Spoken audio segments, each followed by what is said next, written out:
radhiyallahu anhu wa nafa'ana bihi wa bihi fid dharain amin. Fi kitabih Risalatul Mu'awanah wal Mubaharah wal Mu'azarah ila an qala wa 'alaika idza amarta aw nahaita bil ikhlasi lillahi ta'ala wa rifqi wa husni siyasah wa idhar syafaqati famajtama'at hadhihi al-khisal fi 'abdin ma'a kaunihi 'amilan bima amara bihi mujtaniban bima umira bihi mujtaniban lima nuhiya anhu illa kana likalamihi saulatun wa haibatun fis sudur.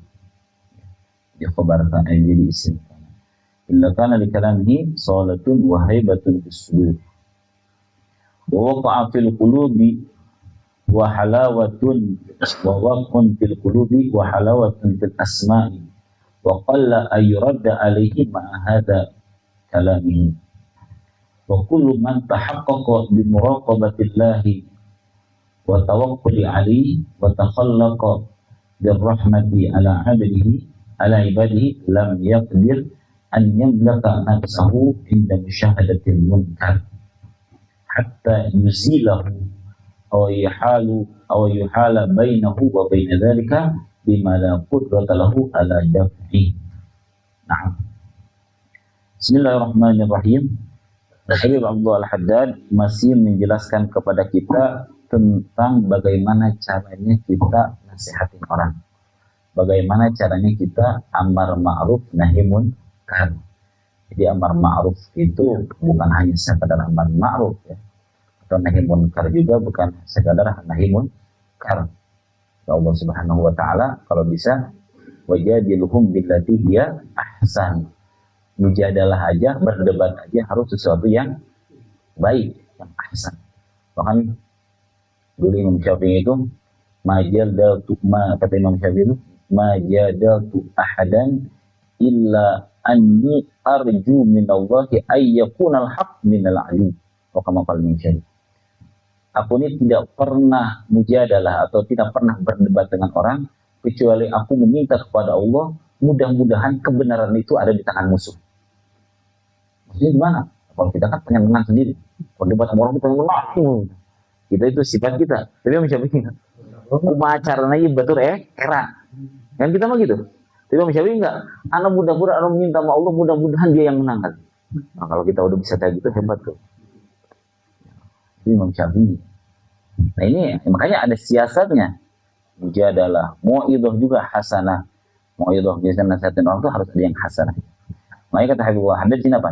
Wa alaika dan hendaklah engkau idza amarta ketika engkau memerintahkan kebaikan aw nahaita atau engkau mencegah dari kemunkaran bil ikhlasi, itu niat pertamanya harus ikhlas karena Allah. Jadi niat kita mau amar ma'ruf niat karena Allah, ikhlas karena Allah. Nahi munkar niat ikhlas karena Allah, bukan karena ingin puji orang, pengen dipandang orang, pengen dilihat orang, ya. Semuanya harus ikhlas karena Allah. Warifqi, rifq itu kan halus ya. Wa husni siyasah, dan bagus siasatnya. Jangan asal gede-gede gaya, tapi ada siasatnya. Gimana caranya? Ketika kita nasihatin orang ini tergugah hatinya. Yang sampai kita nasihatin makin jahat. Ini ada orang yang nasihatin makin jadi. Subhanallah. Jangan itu. Justru kita jadi dosa nanti. Kemarin kita pernah bahas. Ketika kita nasihat kita menjadikan orang itu makin jadi maksiatnya, makin jadi mengerjakan munkarnya, bahkan muta'addi ila ghairi, bahkan makin merusak kepada orang lain, maka kita ini wajib untuk menahan diri. Gak usah dinasihatin. Diamin aja. Doain aja. Tapi kalau kita yakin nih, orang kalau kita nasihatin, kalau kita, kan nasihat itu kadang ada orang itu harus pelan, ada orang itu harus agak keras dikit, ada orang itu harus lembut. Ya gitu, namanya itu siasat. Husni siasat tuh kayak gitu. Bukan semuanya harus lembut, enggak. Ada orang kan harus dikerasin. Ada orang tuh, mereka kayak di pondok tuh kayak gitu. Dulu tuh pernah, Abu Yer. Yang ini di pondok itu bukan hanya sekedar ngajar aja gitu, enggak. Dan gimana caranya mentarbiyah anak-anak? Siasatnya gimana? Karena anak pondok itu kan beda-beda. Orang yang bengal, ada yang menurut, ada yang ini sedang-sedang lah. Kalau yang dahsyat banget gitu. Nah, itu gimana caranya kita? Kan nggak bisa disamaratakan. Sama ini disamaratakan harus kayak ini, ya. Nah ini oke, itu dipelajari pelan-pelan. Nah, itu akan dipelajari pelan-pelan kalau kita sering muamalah dengan orang, insya Allah tuh. Oh ini mah karakternya kayak gini. Oh abahnya gitu. Kita suka ngajarin juga karakter orang tuh kayak gini, kayak gini, kayak gini, kayak gini. Gitu. Itu harus iya, ini fisiologi kita harus oh cara ngadepin orang kayak gini, oh gini, gini. Hati-hati. Itu namanya husnis ya. Wa idhari syafaqah, idhari syafaqah. Apa namanya? Menampakkan rasa kasih sayang kita kepada orang yang kita nasihat. Kita nasihatin orang itu karena sayang gitu, bukan karena benci. Harus ditampakkan. Kami nasihatin karena anak sayang nanti. Tidak harus apa. Nah, kata Imam Haddad, famajtama'at hadhil khisal fi 'abdin. Ketika tidaklah, kata Imam Haddad, tidaklah terkumpul ini yang 5 ini, ikhlas, rifiq, husni siyasa, yang 4 ya, idhari syafaqah. Tidaklah terkumpul ini yang 4 hadhil khisal ini, perkara yang 4 ini, fi 'abdin, di satu hamba, makaunhi amilan bima amara bih, bima umira bih. Tapi dibarengi dengan dia juga mengamalkan apa yang diperintah. Jangan sampai orang kita merintah mau orang untuk ini, dianya ngelakuin. Itu enggak bakalan. Hanya dulu ada, oh, ayo majlis di grup kan, ayo majlis, yang terdatang. Gitu.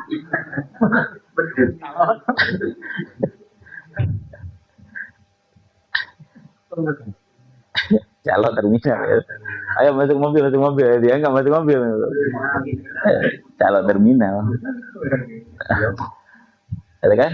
Maka ini amil. Makanya dulu tuh ada Imam Hasan Basri itu pernah di demo, gitu kan, dia mufti waktu di Basra itu. Ada beberapa hamba saya datang sowan lah. Wahai Imam, coba dong katanya. Kau ini kan didengar orangnya. Yusma kalam. Didengar, ucapanmu didengar orang. Coba tolong orang-orang kaya ini supaya dia mau memerdekakan hamba saya. Kata Imam Hasan Basri, siap. Insya Allah nanti. Karena memerdekakan hamba saya itu kan lumayan juga, kita beli misalnya. Kita beli mobil, habis itu mobilnya disedekahin. Itu kayak gitu. Dulu hamba saya itu mahal-mahal. Ada yang 50 juta, mungkin sekarang ada 100 juta. Tergantung ada grade A, grade B, grade C nih gitu kualitasnya. Sama kayak kambing. Dulu hamba saya itu makanya kan dulu hukumnya aja hamba saya itu seperti hewan. Kita membunuh hamba saya dulu waktu itu. Kalau membunuh hamba saya nggak wajib kisos, bayar dia. Jadi mereka itu emang naudzubillah ya, dulu itu dihargakan orang itu seperti hewan. Nah, ketika itu di zaman itu banyak orang hamba-hamba saya datang ke Imam Hasan Basri. Ya Imam, tolong dong katanya, fatwakan supaya orang-orang kaya ini mau memerdekakan hamba saya. Siapa Imam Hasan Basri? Insya Allah tunggu aja. Senang kan ya. Tunggu sehari ada katanya fatwanya. Seminggu nggak ada juga, sebulan nggak ada, sampai setahun, sampai 3 tahun ditungguin baru keluar fatwa itu kan. Baru keluar, orang udah lupa kali, hamba saya itu udah pada lupa. Akhirnya udah datang lagi. Imam, Ali minta udah 3 tahun yang lalu. Kenapa baru fatwa sekarang katanya? Kata apa kata jawabannya? Aneh ini. Ketika ente minta untuk memfatwakan memerdekakan hamba saya, waktu itu anak nggak punya duit. Tungguin sehari nggak punya duit, seminggu nggak punya duit, sebulan, setahun, 2 tahun, 3 tahun baru anak dapat rezeki, anak beli hamba saya 10 biji, anak memerdekakan dulu, baru anak fatwakan ke orang. Maksudnya gimana? Jadi beliau ini sebelum fatwa ke orang, dia lakukan dulu, nyentoin dulu. Nih anak merdekakan hamba, anak fatwa kepada kalian, hai orang-orang kaya, merdekakanlah hamba saya seperti anak memerdekakan ini 10 orang. Jadi gitu. Itu baru insya Allah kenal.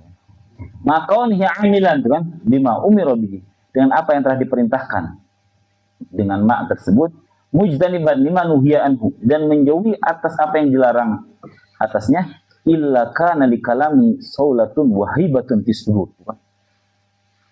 Kalau orang itu ada seperti itu, dia ikhlas, dia rifik, lemah lembut, dia husnus siyasah, bagus siasatnya, dia menampakkan kebaikan, dia mengerjakan apa yang diperintahkan, menjauhi apa yang dilarang, itu maka ucapannya ada saulah wahibah. Maksudnya ada kekuatan dan ada rasa haibah wibawa dalam hati orang yang mendengarkannya. Tapi kalau enggak, ini anak tahu kelakuan ente dulu, ya kan kayak gitu kan, orang kayak gitu. Maksudnya kita nasihatin orang, kita nasihatin anak, tahu kelakuan ente kayak gitu, kan gitu. Nah, wawaqa'afil qulub, bisaulatun wahibatun bisud, wawaqun fil qulub, akan mengena ke hati, kan? Wahalawatun fil asma, dan enak didengar, wa qalla an yuradda alaihi ma hadza kalam, dan akan sedikit orang yang merod kalamnya, atau untuk orang yang kalau itu bahasa membantah, ya. Orang yang membantah ucapan. Ya, orang-orang dulu kan gitu ya. Insyaallah kiai dulu, jangan dulu, agak dulu itu orang-orang dulu itu. Kadang-kadang sedikit omongannya itu tapi ngena. Banyak orang tuh yang ngikutin. Beda sama orang sekarang. Mau baca kitab 4 masih aja. Nggak beda. Kalau dulu kayaknya baca kitab 1 aja kiai itu ya. Tapi kena. Karena kita nih hatinya kotor. Kayak tadi. Udah nggak ikhlas, udah nggak rifik, siasanya kurang, kita harus syafaqahnya nggak ada. Gitu. Nggak kena. Beda dengan orang-orang dulu kan gitu. Kadang-kadang ucapannya dikit, tapi Masya Allah diikutin orang-orang. Diikutin. Kena gitu. Allah. Ya, belajarlah juga belajar. Wa kullu man tahaqqaqa bi muraqabatillah wa tawakkuli alaihi wa takhallaq bi muraqabatillah wa tawakkul wa takhallaq bir rahmah ala ibadihi lam yaqdir ayyan lika nafsuhu inda musyahadatil munkari hatta yuzilahu aw yuhala bainahu wa baina dzalika bima la qudrata lahu ala daf'i. Wa kullu man tahaqqaqa, dan setiap orang yang tahaqqaqa, yang benar-benar di dalam hatinya itu udah ada gitu ya, di muraqabatillah, bahwa Allah itu muraqabah itu apa? Melihat dia. Wa tawakkuli ala Allah, dan dia tawakal kepada Allah. Wa takhallaqu bir rahmah, dan dia juga takhallaq, berakhlak dengan kasih sayang, berperangai dengan kasih sayang ala ibadi, terhadap hamba-hambanya Allah. Lam yaqdir, maka dia tidak akan mampu ayyamlika nafsuhu inda musyahadatil munkar hatta yuzilahu. Dia tidak akan mampu mengendalikan, mengendalikan jiwanya ketika melihat kemunkaran, sehingga dia harus menghilangkan itu kemunkaran. Maksudnya gimana? Kalau kita ini udah yakin kepada Allah, bahwa Allah itu melihat kita, dan udah tawakal, gak ada iming-iming. Karena kalau seandainya ngomong sama orang ini, tadi ngasih duit kemana? Atau enggak ini. Dia udah tawakal sama Allah. Dan dia emang takhalluq birrahmah, dia emang peringainya seperti itu. Maka ketika lihat kemungkaran, dia tidak akan bisa menahan dirinya, kecuali kemungkaran itu harus hilang. Makanya kalau ada misalnya ada orang-orang yang galak, misalnya kayak Habib Rizik, itu bukan karena galak, karena dia cinta mungkin sama, karena dia cinta sama makhluk, sama orang. Makanya setiap ada kemungkaran itu nggak bisa nahan diri gitu, pengen ngilangin, gimana cara mungkar itu hilang. Nah itu berarti orang itu udah muraqabah sama Allah, tawakal sama Allah, udah nggak, istilahnya udah nggak perlu lagi dengan makhluk gitu ya. Hatta yuzilahu aw yuhala bainahu wa baina dzalika, atau bisa menghalangi antara hamba tadi dengan kemunkaran. Bima la qudrata lahu ala dafi, dengan sesuatu yang dia tidak mampu untuk menangkalnya. Kalau misalnya sesuatu itu bisa dihilangkan, ya dia hilangkan. Kalau tidak, dia menghalangi supaya orang itu tidak terjerumus dengan sesuatu yang maksiat tersebut. Nah, gitu. Jadi jangan heran misalnya kalau ada, kita punya guru misalnya ada guru ini ngambek mulu mana, marahin anak mulu, itu mungkin sayang sama kita. Jadi ada orang itu kan lembut, nyari aman lah, karena kan nyari aman gitu ya. Maksud sini nyari aman, ini nyari aman. Karena kenapa? Karena kita ini masih butuh sama makhluk.